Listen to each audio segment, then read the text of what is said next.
টেকনোর Camon সিরিজের স্মার্টফোনগুলো কিন্তু একটু বেশি পপুলারিটি পেয়ে থাকে তাদের ক্যামেরার জন্য, কিন্তু ক্যামেরার জন্য পপুলার এই জিনিসটাকে সবাই যেভাবে হাইপ করতেছে, অ্যাকচুয়ালি কি টেকনো তাদের ক্যামন সিরিজের স্মার্টফোনগুলোতে বাজেটের মধ্যে বেস্ট ক্যামেরা দেয়? আসলে আমার কাছে এমনটা মনে হয় না। কেন মনে হয় না সেটা আজকের ভিডিওটি দেখলে আপনি বুঝতে পারবেন।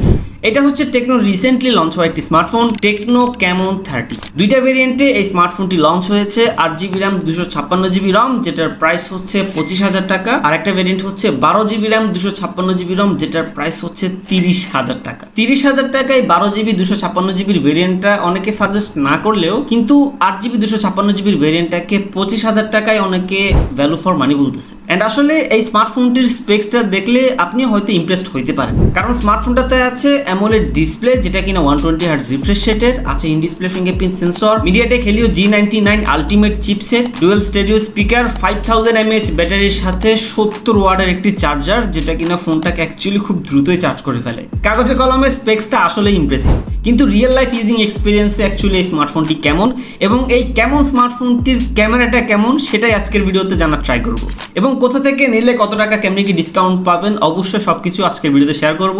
সো না টেনে পুরো ভিডিওটি দেখতে থাকুন, আর চ্যানেলে নতুন হয়ে থাকলে সাবস্ক্রাইবটা করে ফেলুন। এই হচ্ছে স্মার্টফোনটির বক্সের ভিতরে থাকা অ্যাক্সেসরিজগুলো, এক নজরে দেখে নিন। ডিরেক্ট চলে আসি স্মার্টফোনটির ডিজাইনের দিকে। অনেস্টলি যদি স্মার্টফোনটির ডিজাইনের কথা বলি, তাহলে আসলে ডিজাইনের প্রিমিয়াম একটা ফিল দেয়। ডিজাইনটাই প্রিমিয়াম, কিন্তু ফোনটা হাতে নিতে অ্যাকচুয়ালি ওই প্রিমিয়াম ফিলটা পাবেন না। মানে ডিজাইন অনুযায়ী যেরকম একটা ফিল পাওয়ার কথা হাতে নিলে ওই ফিলটা মিসিং। এখন হয়তো এই ফিলটা আমি পাইনি, কারণ ফোনটা যেহেতু একটু বক্সি শেপের, আমি অ্যাকচুয়ালি বক্সি শেপের ডিজাইন পছন্দ করি না, যার কারণে হয়তো আমার কাছে ভালো লাগতেছে না, কিন্তু অনেকের কাছে ডেফিনেটলি ভালো লাগবে যারা কিনা বক্সি শেপের স্মার্টফোনগুলো পছন্দ করে। তাছাড়া ফোনটার ডিজাইনে কিন্তু আপনি বেশ কিছু ছোট ছোট জিনিস নোটিস করবেন। তার মধ্যে প্রথমে যেটা আপনার চোখে পড়বে সেটা হচ্ছে ক্যামেরার পাশে এই যে এখানে লাল একটা ছোট্ট ইন্ডিকেটর দেওয়া হয়েছে, যেটা কিনা নোটিফিকেশন লাইট এবং চার্জিং ইন্ডিকেটর হিসেবে কাজ করে। এন্ড জিনিসটা অ্যাকচুয়ালি আমার কাছে পার্সোনালি ইউজফুল বলে মনে হয়। তাছাড়া ফোনটার বডি ফ্রেম হচ্ছে প্লাস্টিক বিল্ড, তবে ব্যাক সাইডটা আমার হাতে যেটা আছে এটা ম্যাট ফিনিশিং। আর ডিজাইনে হচ্ছে ক্যামেরার পাশে এই জায়গাটা একটু গ্লসি করা হয়েছে, এখানে হালকা পাতলা ফিঙ্গারপ্রিন্ট ক্যাচ করে, তবে সেটা যদি আপনি লাইটের রিফ্লেকশনে রাখেন তখন হয়তো একটু নোটিস করবেন, আদারওয়াইজ এখানে যে ফিঙ্গারপ্রিন্ট পড়তেছে এই জিনিসটা বোঝাই যায় না। ফোনটা 3টা কালার আপনারা পেয়ে যাবেন, তার মধ্যে লেদার ফিনিশিং এর যে ফোনটা আছে ওইটা অ্যাকচুয়ালি দেখতে বেশি সুন্দর। এই স্মার্টফোনটির ডিজাইনটাকে একটু ইউনিক করেছে যে জিনিসটা, সেটা আমার কাছে মনে হচ্ছে এই ছোট্ট লাল ইন্ডিকেটর লাইটটা। ফ্রন্ট সাইডটা গ্লাস, যেটা কিনা কর্নিং গরিলা গ্লাস 5 এর প্রোটেকশন। এছাড়াও ফোনটা কিন্তু বিল্ড কোয়ালিটি অ্যাকচুয়ালি সলিড আছে, এন্ড ফোনটা যথেষ্ট স্লিম, মাত্র 7.7 মিলিমিটারের থিকনেস। ফোনটার ওয়েট আই গেস 195 থেকে 200 গ্রামের মতো হবে। ফোনটার সাইজ অনুযায়ী অ্যাকচুয়ালি লাইট ওয়েটই ফিল হয়, এন্ড স্লিম হওয়ার কারণে অ্যাকচুয়ালি হাতে নিতে একটু তো বেটার লাগে। তাছাড়া হচ্ছে ওয়েট ডিস্ট্রিবিউশন অনেক ভালো। ফোনটা যেহেতু একটু বড়, হয়তো আপনি এক হাতে ব্যবহার করতে একটু প্যারা খাবেন, 2 হাত দিয়ে মোটামুটি আরামসে ব্যবহার করতে পারবেন। পোর্টস এন্ড বাটন হিসেবে ফোনটির ডান পাশে volume button and power button আছে, নিচের দিকে আছে 3.5 millimetre earphone port, primary microphone, USB type C port এবং স্পিকার গ্রিল। বাম পাশে আছে সিম ট্রে স্লট, উপরের দিকে আছে নয়েজ ক্যান্সেলেশন মাইক এবং সেকেন্ডারি স্পিকার। তার পাশে আছে আয়ার ব্লাস্টার, মানে কোনো জিনিসের কমতি রাখা ট্রাই করেনি, মোটামুটি আয়ার ব্লাস্টার থেকে শুরু করে 3.5 মিলিমিটার ইয়ারফোন পোর্ট সবকিছুই দেওয়া ট্রাই করেছে। স্টেরিও স্পিকার সাউন্ডের কোয়ালিটি যথেষ্ট ভালো, ইন ডিসপ্লে ফিঙ্গারপ্রিন্ট সেন্সর, যেটা কিনা যথেষ্ট ফাস্ট অ্যান্ড একুরেট, তবে পজিশনটা একটু নিচে হয়ে গিয়েছে। ফোনটার সাইজটা বড় তো, যার কারণে হয়তো পজিশনটা আমার কাছে বেশ নিচে মনে হচ্ছে। ওকে, ফোনটার আউটসাইড তো দেখলাম, এবার দেখবো ফোনটার ইনসাইডের কি অবস্থা। অনেকে আছে আউটসাইড দেখে স্মার্টফোন পছন্দ করে ফেলে, কখনোই স্মার্টফোনের আউটসাইড বা আউটলুক দেখে পছন্দ করবেন না, দেখবেন যে অ্যাকচুয়ালি ভিতরের কি অবস্থা। ইনসাইডে শুরুটাই করবো আমরা হচ্ছে স্মার্টফোনটির ক্যামেরা দিয়ে। রেয়ারে দেওয়া হয়েছে ট্রিপল ক্যামেরা সেটআপ। প্রাইমারি ক্যামেরাটা হচ্ছে 50 মেগাপিক্সেল, যেটার অ্যাপারচার হচ্ছে f1.57, এন্ড প্রাইমারি ক্যামেরাটাতে কিন্তু ওআইএস আছে। আর বাকি যে দুইটা লেন্স আছে এগুলা আজাইরা লেন্স। অ্যাকচুয়ালি এই প্রাইস সেগমেন্টে অবশ্যই একটা আলট্রা ওয়াইড লেন্স দিলে আরো ভালো হতো না, শুধু অবশ্যই দেওয়া উচিত ছিল। দেখে মনে হতে পারে স্মার্টফোনটির রেয়ারে অ্যাকচুয়ালি 4টা ক্যামেরা, আসলে 4টা ক্যামেরা না, এইটা অ্যাকচুয়ালি দেওয়া হয়েছে মেবি ডিজাইনের জন্য। তাছাড়াও ফোনটার ফ্রন্ট ক্যামেরাটাও কিন্তু 50 মেগাপিক্সেল। ক্যামেরাটা এত হাইলাইট করতেছে অ্যাকচুয়ালি ক্যামেরার ছবিগুলো কেমন। ক্যামেরার ছবিগুলো প্রাইমারি ক্যামেরা দিয়ে যদি আপনি দিনের বেলা ভালো লাইটিং এ ছবি তুলেন তাহলে ডেফিনেটলি কোয়ালিটিফুল ছবি তুলতে পারবেন। বরাবরের মতো টেকনোর ছবিগুলো একটু স্যাচুরেটেড হয়। তাছাড়া পোর্ট্রেট মোডের ছবিগুলো কিন্তু অনেক সুন্দর, অনেক ভালো লাগবে আপনাদের কাছে আশা করি, কারণ হচ্ছে পোর্ট্রেট মোডের ছবিগুলোতে ডাইনামিক রেঞ্জ অনেক ভালো পাওয়া যায়, এন্ড ক্যামেরাতে অ্যাকচুয়ালি ওআইএস থাকার কারণে ছবি তুলতে আপনি অনেক স্বাচ্ছন্দ্য বোধ করবেন, এটা কনফার্ম। প্রাইস অনুযায়ী আর হাইপ অনুযায়ী ক্যামেরাটাকে অ্যাকচুয়ালি বেস্ট বলা যায় না, তবে এই প্রাইস সেগমেন্টের একজন ইউজারের কাছে ক্যামেরা অবশ্যই ভালো লাগবে। এই স্মার্টফোনটি দিয়ে তোলা বেশ কিছু ছবি আমি গুগল ড্রাইভে দিয়ে দিচ্ছি, লিঙ্ক আপনারা ডিসক্রিপশনে পেয়ে যাবেন।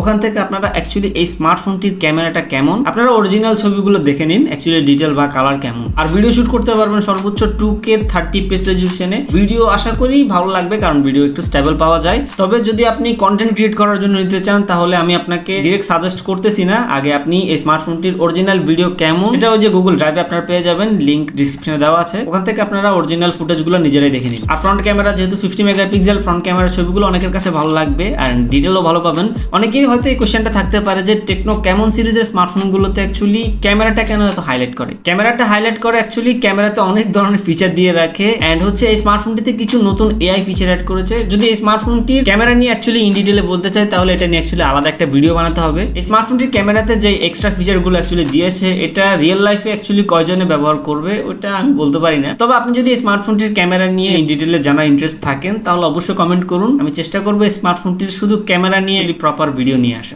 যদি আপনাদের প্রয়োজন হয় আর কি। দেন আসি স্মার্টফোনটির ডিসপ্লেতে। ডিসপ্লে সাইজ হচ্ছে 6.78 ইঞ্চ, যেটা কিনা 120Hz রিফ্রেশ রেটের AMOLED display. Display pick brightness হচ্ছে 1400 নিটস। এই প্রাইস সেগমেন্টের একজন ইউজার এই স্মার্টফোনটির ডিসপ্লে নিয়ে কোনো কমপ্লেনই দিতে পারবে না, এটা গ্যারান্টি। ডিসপ্লে টাচ রেসপন্স থেকে শুরু করে কালার ব্রাইটনেস সবকিছুই ঠিক আছে এবং সিমেট্রিক্যাল চিন ভেজেল হওয়ার কারণে অ্যাকচুয়ালি ডিসপ্লেটা দেখতে আরেকটু বেশি ভালো লাগে। আর পারফরমেন্সের জন্য দেওয়া হয়েছে মিডিয়াটেক হেলিও G99 চিপসেট, যেটা কিনা 25-26 হাজার টাকায় এখন অনেকেই ব্যবহার করতেছে এন্ড টেকনো ইনফিনিক্স একটু বেশি ব্যবহার করতেছে। আমি যখন স্মার্টফোনটির অ্যানাউন্সমেন্ট শুনেছিলাম আমি ভেবেছিলাম হয়তো এটাতে ডায়মেনসিটির কোনো একটা চিপসেট আসবে। G99 তো অনেকদিন ধরে চলতেছে, এখন এটাতে যেহেতু G99 দিয়েছে তার মানে G99 এর খেলা এখনো বাকি আছে। যাই হোক, এই চিপসেটটা দিয়ে আপনি রেগুলার কাজ বা সোশ্যাল মিডিয়া মাল্টিটাস্কিং এবং গেমিংও কিন্তু খুব ভালো মতো করতে পারবেন। এটা বেশ স্টেবল একটা চিপসেট এই প্রাইস সেগমেন্ট অনুযায়ী। তবে আমি ভেবেছিলাম হয়তো এটাতে ডায়মেনসিটির কোনো চিপসেট থাকবে যেটা কিনা পারফরমেন্স ক্যামেরা এই দুইটা জিনিস একটু বেশি হাইলাইট করবে। তবে পারফরমেন্স ঠিক আছে, আপনি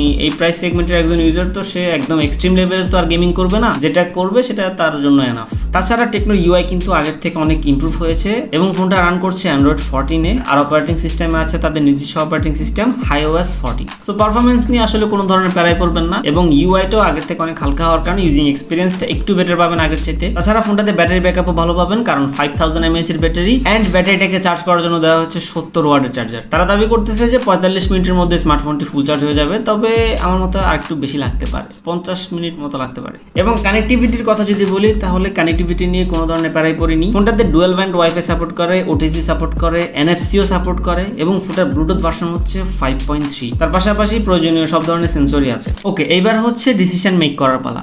25,000 টাকায় কি এই স্মার্টফোনটি আপনার জন্য নেওয়া ঠিক হবে? 8GB 256GB ভেরিয়েন্টটা নাকি 30,000 টাকা দিয়ে এটার 12 256GB ভেরিয়েন্টটা নেবেন? দেখুন, 30,000 টাকা দিয়ে 12GB 256GB ভেরিয়েন্টটা আমি আপনাকে রিকমেন্ড করবো না, কারণ যদি 12GBর সাথে 512GB থাকতো দেন 30,000 টাকা দিয়ে আমি রিকমেন্ড করতে পারতাম। তবে 25,000 টাকা দিয়ে 8GB 256GB ভেরিয়েন্টটা চাইলে আপনি নিতে পারেন। তবে ক্যামেরাটা বেস্ট মনে করে আপনি পারচেস করতে যায়েন না, ক্যামেরাটা পারফেক্ট মনে করে পারচেস করবেন, তাহলে আশা করি আপনি স্যাটিসফাইড থাকবেন। তাছাড়া ডিজাইনটা কিন্তু অনেক প্রিমিয়াম এবং আপনি চাচ্ছেন ভালো একটা ডিসপ্লে, ভালো পারফরমেন্স এন্ড হচ্ছে ক্যামেরাটা পারফেক্ট, ডিজাইনটা সুন্দর হতে হবে। আর এই স্মার্টফোনটিতে কিন্তু ওভারঅল সবকিছু দেওয়া ট্রাই করেছে মোটামুটি। এখন আফটার লং টাইম এই স্মার্টফোনটি কিরকম পারফরমেন্স থাকে সেটা অ্যাকচুয়ালি দেখার বিষয়। তবে 25,000 টাকা দিয়ে অ্যাকচুয়ালি এই স্মার্টফোনটা অবশ্যই রিকমেন্ড করার মতো একটা স্মার্টফোন। হ্যাঁ, ভালো হতো যদি এই স্মার্টফোনটির ক্যামেরাতে আলট্রা ওয়াইড ক্যামেরাটা দিত। আর হচ্ছে ভিডিওর কথা যদি বলি, ভিডিওতে 2K 30fps পর্যন্ত সাপোর্ট করে, স্টেবিলাইজেশন তো আছে, তবে ভিডিওর কোয়ালিটি আমার কাছে খুব একটা ভালো লাগেনি। ফটোর জন্য ঠিক আছে কিন্তু ভিডিওর জন্য অ্যাকচুয়ালি আমার কাছে অতটা ভালো লাগেনি। অনেকের কাছেই হয়তো ভালো লাগতে পারে ভিডিও, কারণ একটু স্টেবল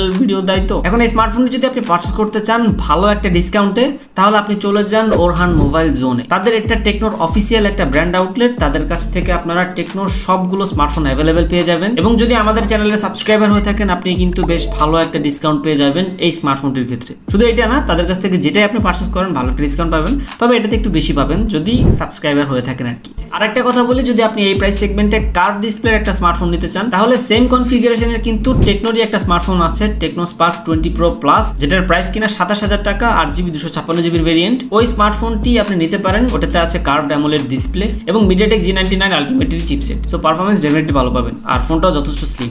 ওই স্মার্টফোনটির অবশ্য ফুল রিভিউ আমাদের চ্যানেলে অলরেডি আপলোড করা আছে, যদি ওই স্মার্টফোনটি আপনি পারচেস করতে চান তাহলে ফুল রিভিউটি দেখে নিতে পারেন, লিঙ্ক ডিসক্রিপশনে দেওয়া আছে অথবা আই বাটনে ক্লিক করে দেখে নিতে পারেন। টেকনোর এই ক্যামন 30 স্মার্টফোন স্মার্টফোনটি আপনার কাছে কেমন লেগেছে অবশ্যই কমেন্ট করে জানাবেন, অথবা কেউ যদি এই স্মার্টফোনটি অলরেডি পারচেস করে ব্যবহার করে থাকেন আপনার ইউজিং এক্সপিরিয়েন্সটা কেমন অবশ্যই শেয়ার করুন। যদি কোনো প্রবলেমও ফেস করে থাকেন তাও অবশ্যই শেয়ার করুন, যাতে এই স্মার্টফোনটি আরেকজন জেনে শুনে পারচেস করতে পারে। যাই হোক, অনেক কথা বলেছি, আজকের জন্য এই পর্যন্তই। খুব শীঘ্রই দেখা হচ্ছে আরেকটি নতুন ভিডিওতে। ততদিন সবাই ভালো থাকবেন, সুস্থ থাকবেন, আল্লাহ হাফেজ। আর এখনো যদি আপনি চ্যানেলটি সাবস্ক্রাইব না করে থাকেন তাহলে ভাই আমার সাথে খুব অন্যায় করছেন।